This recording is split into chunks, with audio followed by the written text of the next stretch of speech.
രാജേന്ദ്രൻ, 2026 ആകുമ്പോഴത്തേക്ക് കേരള രാഷ്ട്രീയത്തിൽ വലിയ മാറ്റം സംഭവിക്കും. 2026 LDF 3-ാം തവണ അധികാരത്തിൽ വരുമോ എന്നൊരു ചോദ്യം.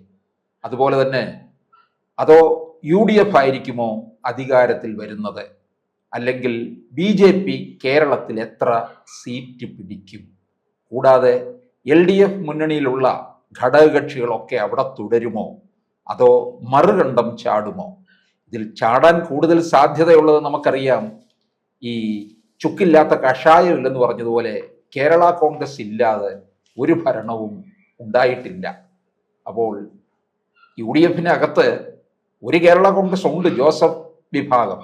ഇനി പ്രബലനായ മാണി വിഭാഗം കൂടി അങ്ങോട്ടേക്ക് ചാടുമോ എന്നാണ് അറിയേണ്ടത്. കേരള കോൺഗ്രസ് എല്ലാവരും മന്ത്രിസഭ ഉണ്ടായിട്ടുണ്ട്. പിന്നെ PK നായനാരുടെ നേതൃത്വത്തിൽ ശരിക്കും ഒരു ഇടതുപക്ഷ മുന്നണിയായിട്ട് ഉണ്ടായിട്ടുണ്ട്. ശരീരത്തിനെതിരെ EMS നമ്പൂതിരിപ്പാട് ഒരു പ്രസ്താവന നടത്തിയതിന് അതിനെ തുടർന്ന് വന്ന ഇലക്ഷനിലാണ് അങ്ങനെ ഒരു അത്ഭുതം സംഭവിച്ചത്. പോലെ അങ്ങ് പറഞ്ഞതാണ്. കേരള കോൺഗ്രസ് അങ്ങനെ അല്ല, വളരെ ശരിയാണ്. കേരള കോൺഗ്രസ് ഇതിനകത്തെ വലിയൊരു ഘടകമാണ്. കേരള കോൺഗ്രസ് ഒരു ഗെയിം ചേഞ്ചറാണ്. ഒരു ഏത് കക്ഷിക്കും അവരോടൊപ്പം നിന്നാലേ ജയിക്കാൻ പറ്റുമെന്നൊരു സാഹചര്യം ഏറെക്കുറെ സൃഷ്ടിച്ചിരുന്ന ഒരു കാലം ഉണ്ടായിരുന്നു. KM മാണിയുടെ കാലമായിരുന്നു. KM മാണിയും PJ ജോസഫും TM ജേക്കബും ഒക്കെ ഒരുമിച്ച് നിന്ന കാലം. TM ജേക്കബ് പിരിഞ്ഞു പോയപ്പോൾ അതിന് കുറച്ച് ശക്തിക്ഷയം സംഭവിച്ചു. പിന്നെ PJ ജോസഫ് പോയപ്പോഴും ശക്തിക്ഷയം സംഭവിച്ചെങ്കിലും KM മാണി എന്ന് പറയുന്ന കരിസ്മാറ്റിക് ലീഡറിൻ്റെ, കഴിവുള്ള നേതാവിൻ്റെ അഴിമതിയെപ്പറ്റി നമുക്കറിയില്ല. ബാർക്കോഴയുടെ ഒക്കെ അഴിമതിയുടെ അദ്ദേഹം കഴിവ് കൂടിപ്പോയി, അഴിമതിയിലും കഴിവ് കാണിച്ചോ എന്നുള്ളത് അദ്ദേഹത്തിന് ക്ലീൻ ചിറ്റ് കിട്ടിയിരിക്കുകയാണ്. മരിച്ച ആളിനെ പറ്റി നമ്മളിനി പറയേണ്ട കാര്യമില്ല. എന്തായാലും മിടുക്കനായിട്ടുള്ള മലയോര കർഷക അധ്വാന ശക്തിയുടെ നേതാവ് തന്നെയായിരുന്നു. അപ്പോൾ അദ്ദേഹമില്ലാതെ ഒരു പാർട്ടിക്കും ഗവൺമെൻറ് രൂപവത്കരിക്കാൻ കഴിയുകയില്ല. അഥവാ തന്ത്രപൂർവ്വം ഏത് കക്ഷി അധികാരത്തിൽ വരാൻ പോകുന്നു ആ ഭാഗത്തേക്ക് ചാഞ്ചാടാനും അവസാനം തനിക്ക് മുഖ്യമന്ത്രി സ്ഥാനം കിട്ടാൻ സാധ്യതയുള്ള മുന്നണിയിലേക്ക് ചേക്കേറാനും ഒന്നും മടിക്കാത്ത രാഷ്ട്രീയ തന്ത്രജ്ഞനായിരുന്നു അദ്ദേഹം. അസാധാരണ മെയ്വഴക്കമുള്ള. പക്ഷെ KM മാണി പോയതോടുകൂടി കേരള കോൺഗ്രസ് എന്ന് പറയുന്നത് ഒരു മെലിഞ്ഞ ആനയായിട്ട് മാറിയിട്ടുണ്ട്. ഒരു അസ്ഥികൂടം മാത്രമായിട്ട് അവശേഷിക്കുന്ന ആനയായിട്ട് മാറിയിട്ടുണ്ട്. KM മാണിയുള്ള കാലത്ത് പാല എന്ന് പറയുന്ന മണ്ഡലത്തിൽ മറ്റൊരാൾ ജയിക്കുക എന്ന് പറയുന്നത് അസാധ്യമായി. പക്ഷേ ഇപ്പോൾ മാറി ജോസ് കെ മാണിക്ക് അവിടെ ഒന്ന് ജയിക്കണമെങ്കിൽ വലിയ പാടായിട്ട് വന്നിരിക്കുക. ഉറപ്പില്ല, ഒരു സീറ്റ് ഉറപ്പില്ല. അതുപോലെ തന്നെയാണ് മോൻസ് കെ ജോസഫ് ഉള്ള ആ മണ്ഡലത്തിൽ അദ്ദേഹത്തിന് അങ്ങോട്ട് പ്രവേശിക്കാൻ പ്രയാസം. അതുപോലെ അങ്ങനെ ചുറ്റുപാടാണ് സൃഷ്ടിച്ചിരിക്കുന്നത്. ശരിയാണ് ഈ പറഞ്ഞ പോലെ കുറേ വോട്ടുകൾ LDF-ന് സമ്പാദിച്ചു കൊടുക്കാൻ അവർക്ക് പത്തനംതിട്ട തൊട്ട് അങ്ങ് തിരുവമ്പാടി വരെയുള്ള മേഖലകളിൽ കഴിഞ്ഞിട്ട് കുറേ വോട്ടുകൾ. ആ വോട്ടുകളാണല്ലോ ഡിസിസീവ് ഫാക്ടർ എന്ന് പറയുന്ന, ജയിക്കുന്ന ആരെന്ന് തീരുമാനിക്കുന്ന ഫാക്ടർ. അത് അവർക്ക് കൊടുക്കാൻ കഴിഞ്ഞിട്ടുണ്ട്. അങ്ങനെ LDF-ന് വിജയം സമ്മാനിക്കാൻ അവർ കഴിഞ്ഞിട്ടുണ്ട്. അങ്ങനെ ഒരു കാറ്റലിസ്റ്റിൻ്റെ റോള് കാറ്റലിസ്റ്റ് എന്ന് പറഞ്ഞാൽ രാസത്വരകം. സ്വയം ഒരു മാറ്റവും വരാതെ, സ്വയം തനിക്ക് ഒരു ഗുണവും സംഭവിക്കാതെ മറ്റ് രണ്ട് ഘടകങ്ങളെ ചേർത്തിട്ട് ഒരു സംയുക്തമാക്കി മാറ്റുന്ന ഒന്നിനെയാണ് കെമിസ്ട്രിയിൽ കാറ്റലിസ്റ്റ് അഥവാ രാസത്വരകം എന്ന് പറഞ്ഞ ആ റോളാണ് വാസ്തവത്തിൽ കേരള കോൺഗ്രസ് കഴിഞ്ഞ തെരഞ്ഞെടുപ്പിൽ നിർവഹിച്ചത്. എന്നിരിക്കെ ഇപ്പോൾ കേരള കോൺഗ്രസിൻ്റെ ഒരു വിഭാഗമായിട്ടുള്ള കേരള കോൺഗ്രസ് എമ്മിനെ UDF-ലേക്ക് കൊണ്ടുവരാൻ വേണ്ടിയിട്ട് മുസ്ലിം ലീഗ് ഒരു ശ്രമം നടത്തും. അത് ഈ ഫാക്ടർ കൊണ്ട് തന്നെയാണ്.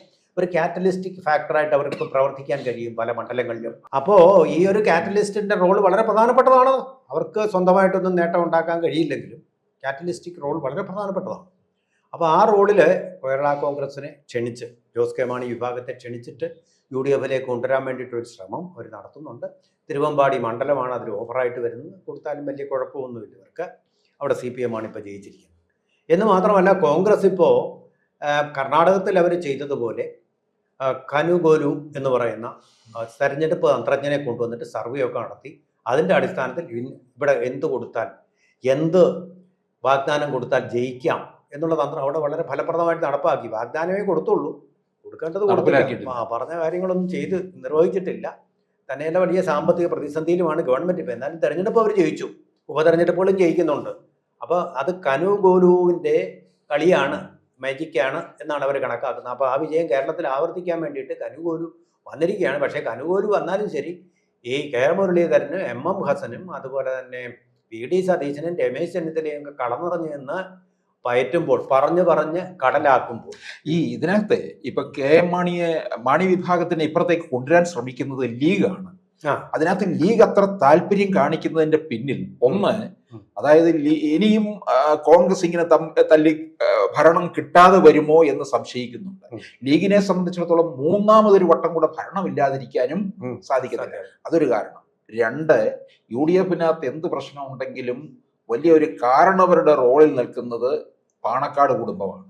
ലീഗാണ് നിയന്ത്രിച്ചു കൊണ്ടുപോകുന്നത്. ഇത് മറ്റ് സമുദായ സംഘടനകൾക്ക് ഇഷ്ടപ്പെടത്തില്ല, ലീഗിന്റെ ഈ അപ്രമാദിത്വം. അതെ, സന്ദീപ് വാര്യര് പാർട്ടി മാറി കോൺഗ്രസ് വന്നപ്പോൾ നേരെ പോയത് പാണക്കാട്. രമേശ് ചെന്നിത്തലയുടെയോ മുരളീധരന്റെയോ വീട്ടിലേക്കല്ല, നേരെ പാണക്കാട്ടേക്കാണ്.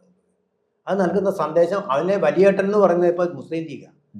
അപ്പൊ ഈ പ്രാവശ്യം ജയിച്ചു കഴിഞ്ഞാലും ഒരു 5ാം മന്ത്രി സ്ഥാനം ആവശ്യപ്പെട്ട ആരും കേരള കോൺഗ്രസ് എതിർക്കാനുണ്ടാവില്ല. കാരണം തിരുവമ്പാടി കൊടുത്തു, ഇവരുടെ ദാനമാണ്. അപ്പൊ അത്ര പ്രിയങ്ക ഗാന്ധിയെ ജയിപ്പിക്കണമെങ്കിൽ മുസ്ലിം ലീഗിനെ സൂചിപ്പിക്കാതെ കോൺഗ്രസിന് പറ്റില്ല. പ്രിയങ്ക ഗാന്ധിയുടെ സ്ഥിരം സീറ്റാക്കാൻ പോവാണ് വയനാട്. അത് സുരക്ഷിതമാക്കണമെങ്കിൽ ലീഗിനെ പേടിച്ച് 5 അല്ല 6 ചോദിച്ചാലും അത് കൊടുക്കേണ്ട അവസ്ഥ വരും. ആ ഒരു സ്ഥിതി വരും. അത് പിന്നത്തെ കാര്യം. പക്ഷെ ജയിപ്പിക്കാൻ വേണ്ടി വളരെ ആത്മാർത്ഥമായിട്ട് ശ്രമം ഇത് നടത്തുന്നുണ്ട്. കേരള കോൺഗ്രസിനെ പിടിക്കാൻ മറ്റൊരു കാര്യം കൂടെ, വളരെ പ്രധാനപ്പെട്ട ഒരു കാര്യം, മുനമ്പം വഖഫ്. ഇപ്പോ നമ്മുടെ മോഹൻ ഭാഗവത് പറഞ്ഞു, എല്ലാ അമ്പലത്തിനടിയിലും ലിംഗം ഉണ്ടോ എന്ന് പരിശോധിച്ച്, ഇല്ല കപ്പയുടെ അടിയിൽ കിഴങ്ങുണ്ടോ എന്ന് നോക്കി പരിശോധിക്കുന്ന പോലെ പരിശോധിക്കേണ്ട കാര്യമില്ല എന്ന് പറഞ്ഞ പോലെ, ഏത് കാണുന്ന വസ്തുവിനകത്തും ഏത് സെന്റ് ഭൂമിക്കടിയിലും ഓരോ സെന്റ് ഭൂമിക്കടിയിലും വഖഫുണ്ടോ എന്ന് കുഴിച്ചു നോക്കേണ്ട കാര്യമുണ്ടോ ഇന്ത്യയിൽ? ഇപ്പൊ ഇവിടെ പ്രയാഗ്രാജില് അവിടെ കുംഭമേള നടക്കുക, അതും ഞങ്ങളുടെ വഖഫ് പ്രോപ്പർട്ടിയാണെന്നാണ് പറയുന്നത്. ഇല്ല ചൈന ഭൂമിക്ക് വേണ്ടി അവകാശം ഉന്നയിക്കുന്ന പോലെ അരുണാചൽ പ്രദേശ് ഞങ്ങളുടെയാണ്, ലഡാക്ക് ഞങ്ങളുടെയാണ്, ഈ ഇന്ത്യയുടെ ഒരു ഭാഗം മുഴുവൻ ഞങ്ങളുടേതാണ് എന്ന് അവകാശപ്പെടുന്ന ചൈനയെ പോലെ മുനമ്പം ഞങ്ങളുടേതാ, മറ്റേത് തമിഴ്നാട്ടിലൊരു ക്ഷേത്രം ഇരിക്കുന്ന സ്ഥലം മുഴുവൻ ഞങ്ങളുടേതാണ്, ഒരു ഗ്രാമം മുഴുവൻ അതും കഴിഞ്ഞിട്ട് വഖഫ് പ്രോപ്പർട്ടിയാണെന്ന് പറഞ്ഞു. അങ്ങനെ ചെകഞ്ഞു പോകുന്ന പരിപാടി അവസാനിപ്പിക്കണം. അതിന് കാരണം കോൺഗ്രസ് നടപ്പാക്കിയ ഒരു നിയമമാണ് വഖഫ് നിയമം. അതിന്റെ തിരുത്താണ് ഇപ്പോൾ വന്നിരിക്കുന്നത്. അത് തിരുത്തില്ലെങ്കിൽ ഇപ്പോൾ കർഷകരെല്ലാം കൂടെ അവിടെ പഞ്ചാബിലെ കർഷക സമരത്തെയും ഹരിയാനയിലെ കർഷക സമരത്തെയും ഇവരെ സഹായിക്കാൻ വേണ്ടിയിട്ട് എന്തെല്ലാം അതര വ്യായാമങ്ങളും അല്ലാത്ത വ്യായാമങ്ങളും പ്രക്ഷോഭങ്ങളുമാണ് ഇവിടെ നടത്തിയിട്ടുള്ളത്. എന്നിട്ട് മുൻപത്തെ കർഷകരല്ലേ അവർ? മണ്ണ് കൃഷി ചെയ്യുന്നവരാ മണ്ണിന്റെ അവകാശികൾ എന്നാണല്ലോ CPM അതിന്റെ ഭൂപരിഷ്കരണ നിയമത്തിൽ പറയുന്ന കൈവശ അവകാശികൾ എന്നുള്ള വാക്ക്. ഇത്രയും നാൾ കൈവശം വെച്ച് പരിപോഷിപ്പിച്ച് ആ മണ്ണിൽ കൃഷി ചെയ്തിറക്കിയ ആൾക്കാരെ അവിടെ നിറക്കി വിടുകയാണ്. വനാവകാശ നിയമത്തിൽ പോലും ഉണ്ടല്ലോ, അവിടെ മലയോര കർഷകർക്ക് പട്ടയം കൊടുത്ത് അങ്ങനെ ഇതിന്റെ പേരില്ല ഇത്രയും നാല് കൈവച്ചത്. അതുകൊണ്ട് ഈ വഖഫ് എന്ന് പറയുന്ന ഒരു സാധനം കയറി വന്ന് കേരളീയ ജനതയുടെ ആ സമാധാനത്തെയും അതുപോലെ തന്നെ അവരുടെ സഹവർത്തിത്വത്തെയും ഇല്ലാതാക്കുന്ന എന്തിനാണ്? ഓരോ സെന്റ് ഭൂമിക്കകത്ത് ഓരോ സ്ഥലത്തിനകത്തും വഖഫ് ഉണ്ടോ എന്ന് തിരിഞ്ഞു നോക്കേണ്ട കാര്യം എന്താണ്? അവർ കരമടച്ചിരിക്കുന്ന ഭൂമിയാണ്. ആ സ്റ്റാറ്റസ് കോ അങ്ങ് തുടർന്നാൽ പോരെ. അപ്പൊ അവിടെ ശരിക്കും ഒരു ഡിവിഷനുണ്ടാവും, സാമുദായികമായ ഒരു ഡിവിഷനുണ്ട്. ഈ ഡിവിഷൻ വന്നു കഴിഞ്ഞാൽ UDF ജന്മത്ത് അധികാരത്തിൽ വരാൻ പോകുന്നില്ല. കാരണം മുസ്ലിം സാമുദായികത, ക്രിസ്ത്യൻ സാമുദായികത, ഇതാണ് 2 തൂണുകൾ ഇവരുടെ വിജയത്തിന്റെ. ആ 2 തൂണ് പോയാൽ പിന്നെ പാലമില്ല. UDFന്റെ വിജയം എന്ന പാലമില്ല.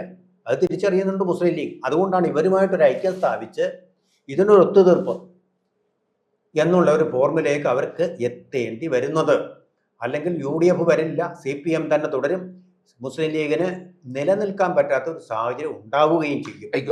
ജോസ് കെ മാണിക്ക് തിരുവമ്പാടി കൊടുക്കാമെന്ന് പറഞ്ഞിരിക്കുകയാണ്. തിരുവമ്പാടി ദാനമായിട്ട് കൊടുക്കാമെന്ന് അത്ര വില കൊടുത്തും ഐക്യവും അധികാരവും അവർക്ക് വേണം, അല്ലെങ്കിൽ നിലനിൽക്കാൻ പറ്റില്ല എന്നവർക്കറിയാം. തന്നെയല്ല, അഖിലേന്ത്യാ പ്രതിപക്ഷം എന്ന് പറയുന്ന കോൺഗ്രസ് ആണ്. CPM എന്ന് പറഞ്ഞ് അവർക്ക് BJP എതിർക്കണം.